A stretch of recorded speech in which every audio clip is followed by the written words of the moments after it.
So in your role now, you are the service line administrator for regional development, population health, and telemedicine. So Right. telemedicine is sort of the area I'm interested in honing Sure. in on. Yeah, this is a time, we are recording this on September 16th. So it's a time when telemedicine is very prominent because of the pandemic. And I'm sure you have been really, really, really busy lately. We have. I tell you, I feel like we've jumped about 5 years from where we were, maybe even more, because it is a very slow evolution. It has been in our environment anyhow, because of the regulatory barriers, the reimbursement barriers, the buy-in, getting physicians and patients and nurses and everybody to try something new and different. It has been a slow moving process, but we were having some success in small areas, and we had a good base infrastructure, and then it just blew up. And all my dreams came true in a few days because I had all the resources I needed. And so we literally set up, it was about March 15th, we set up kind of a command center for our telehealth and put it in full speed very quickly. And we had everything we needed to do in our medical records. We had all the equipment in place. We had the physicians trained, and it was a Herculean effort. And I was able to pull in some peers on a temporary basis to make it happen. And so we were able to really make that change happen very quickly. That probably would have taken us a very long time.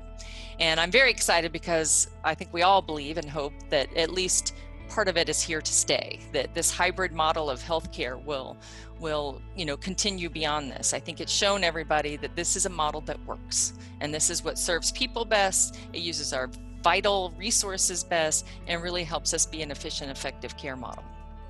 Yeah, exactly. And sometimes you need some sort of external motivation, right? Because change is something that's really hard to get people to buy into. And so this external factor, I'm sure, well, as you mentioned, definitely sped things along. Absolutely. And how long were you in the telemedicine role before this all happened? So it's always been part of my role for about 7 years. And I will be honest, when I started, didn't know a whole lot about it. We had some carts, and they were kind of, we were kind of had a pilot project. Everybody's had their pilot projects where we got a grant for some equipment.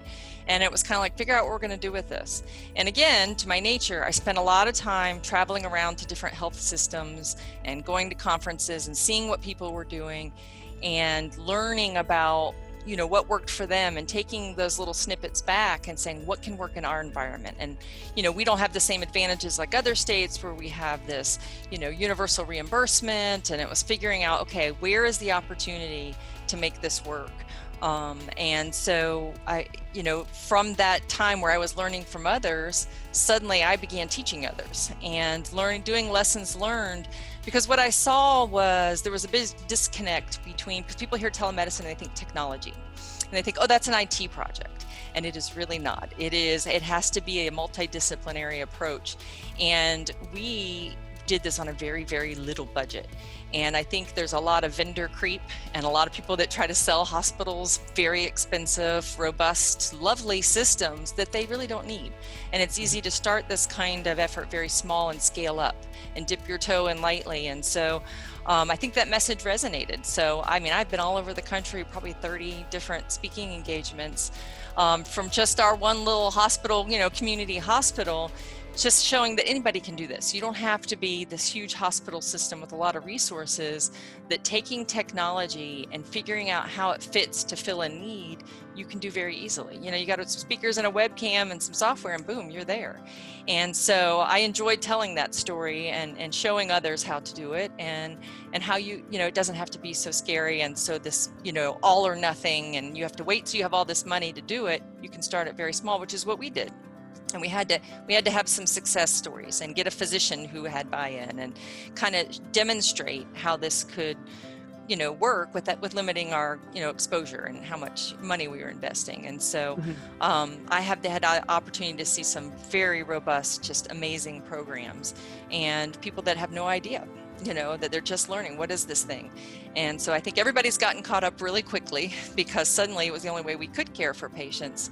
But I think, I just seeing the different models and different approaches for folks has really been exciting.